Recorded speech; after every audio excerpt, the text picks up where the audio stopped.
Galera, Mia propõe um duelo pra Akagami. Após ele voltar, agora ela fala que ela vai resolver o problema do templo. E se ele perder o duelo, ele vai ser castrado. Esse duelo tá em mim. E elas vão sair e deixa Akagami sozinho com Mia. E ao se virar, encontra ela muito irritada. E ela disse pra ele ter mais respeito, porque ela estava mais tempo lá que ele. Mas eles estão no mesmo barco. E ela falou que estava lá para aprender mais sobre a cultura japonesa. É totalmente ignorada. E Kagura se apresenta, dizendo que era a irmã mais velha dela. E Mia fala que elas não são irmãs, e ela era a mais velha. E ele falou porque não acabamos com o duelo. E ela disse que jamais esquecer das atrocidades que ele fez quando se encontraram pela primeira vez. E disse que odiava ele, e com certeza ia lhe castrar. E ele nem se lembrava mais. E agora vai começar o duelo, e eles estão segurando a espada, e ele não tá entendendo nada. E ela explica que antigamente uma pessoa foi morta para salvar 100 pessoas. E essa batalha vai decidir quem é essa pessoa. E ela fala que é um esporte japonês. E ele fala que não conhece esse Japão. E Kagura deu sinal, e ele quase perdendo a cabeça, cortou apenas os fios de cabelo. E ele não estava acreditando, mas agora a coisa fica séria. E ela fala que vai cortar ele da próxima vez. E ela parte pra cima, e ele vai usar uma técnica secreta para parar as lâminas com as mãos. E Kagura vai um pedaço de pano, acaba puxando, e agora seus peitos estão pra fora. E ela quer que ele não olhe, mas ela acaba usando sua técnica, em vez de pegar a espada, pegou nos peitos dela e falou que eles são incríveis. Quem não acharia? Até eu. E ao perder o duelo, agora ela sofreu uma punição. E a Akagami não tinha um. E Kagura acabou escolhendo um livro de penalidades. E ela escolheu uma, dizendo que quer inserir diversos objetos em todos seus orifícios e aguentar várias coisas. E ela ficou indecisa, mas acabou aceitando. E a Akagami pediu para ela parar, que na verdade ele queria outra coisa. E ela apontou em sua direção, ele queria o livro, e ela pensou que ele queria os peitos dela. E ela falou que ele queria sacanagem, e ele implorou, dizendo que era só uma noite, que ele queria testar várias coisas. E ela saiu correndo, dizendo que jamais deixaria.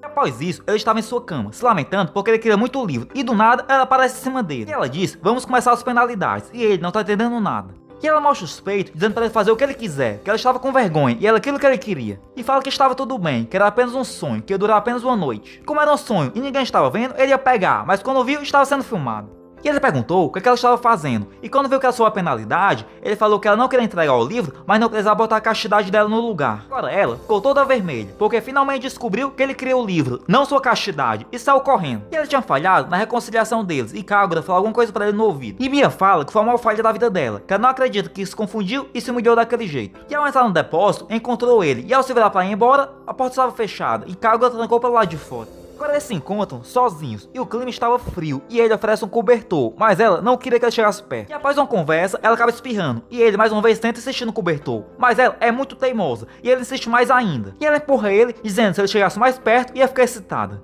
E ele não entendeu nada e ela acaba chorando, dizendo que não era pra ser assim. E ela acaba pedindo pra ele esquecer o que aconteceu e também o que aconteceu no quarto, mas ele fala que ia ser muito difícil. E ela queria que ele falasse um sim, mesmo se fosse de brincadeira. E ela falou que sua verdadeira natureza se agarra a uma maldição, por isso ela foi pro Japão pra tentar esquecer. Porque sua família era conhecida como família erótica. Ela falou que a linhagem de sua família, a mulher sempre tem que ser o centro das atenções. E ao entrar na escola, enquanto suas amigas queriam fazer 100 amigos, ela queria fazer 100 amantes, como sua mãe. Todo mundo acabou se afastando dela, e quando ela foi perceber, já era tarde demais, mas acabou conhecendo Kagura, sua única amiga. E ela acabou falando que o budismo zen estava em alta, e quando ela soube o que era, acabou indo pro templo. E lá era um local onde só tinha mulheres, e ninguém sabia sobre a família dela, e agora ela podia ter uma vida nova. Quando ela chegou lá, não dava mais, mudou totalmente a situação, mas ela falou para ele não se preocupar, que era só ela sair do templo.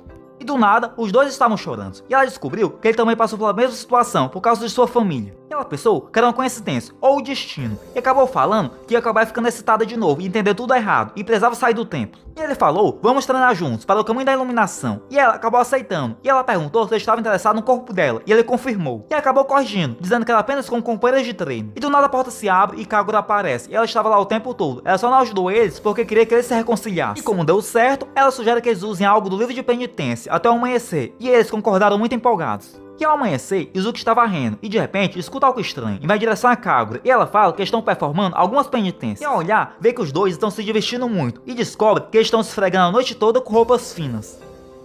E após isso, ele se encontra com uma placa no pescoço, e a outra chega e pergunta o que aconteceu, se ela estava com raiva, e ela fala que nem um pouco. Com toda essa confusão, ela acabou esquecendo de se encontrar com o cara do seu casamento arranjado, para salvar o tempo, e acabaram saindo correndo. E eles estão correndo para pegar o ônibus, e ela tinha que vestir seu kimono antes do encontro, e ele ia ajudar, mas ela não podia cometer nenhum erro. E explica como seus pais não estão lá, uma família não pode residir no templo sem um sacerdote-chefe. E no momento, Kiki está ajudando, e soube que quando ela se formasse no colégio, o templo ia ser fechado. E se o casamento arranjado der certo, vai ter um novo sacerdote-chefe, e o templo vai ser salvo. Mesmo o casamento sendo indesejado, ele ia fazer isso só para manter o templo.